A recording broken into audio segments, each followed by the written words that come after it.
It's page 20. We're talking about colonies that were established for religious freedom. What is religious freedom? Being able to worship whatever religion you want without someone telling you what you can and cannot do. So out of the 13 colonies, remember that there's 5 that are going to be established for religious freedom.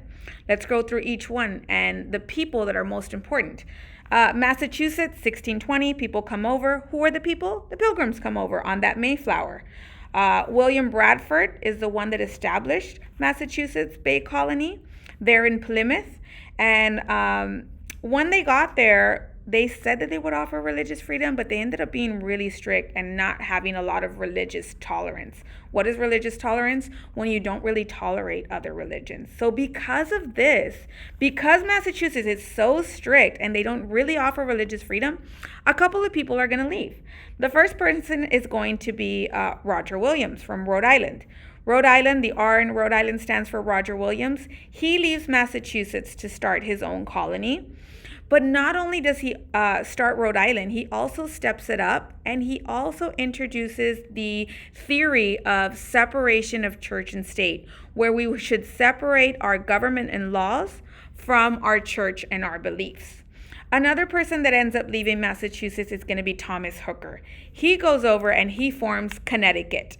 Not only does he form Connecticut, he also does something extra the way Roger Williams does. He does the Fundamental Orders of Connecticut. And what were the Fundamental Orders of Connecticut? It was the first constitution in the colonies. Really, he's starting to make his own government and his own laws. A lot of ideas that we've adopted into what we have today in our Constitution. Pennsylvania was established by William Penn, and he named it after himself. He is a Quaker, and what do the Quakers believe in? Peace, love, and equality for all. So they really accept people of all religions and all minorities. And then the last colony that was established for religious freedom is going to be Maryland.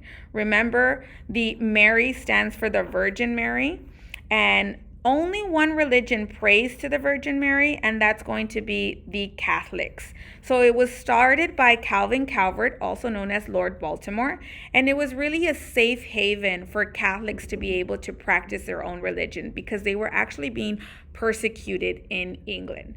So they were granted a charter to go ahead and start Maryland. So make sure you know your 5 people and your 5 colonies that were established for religious freedom.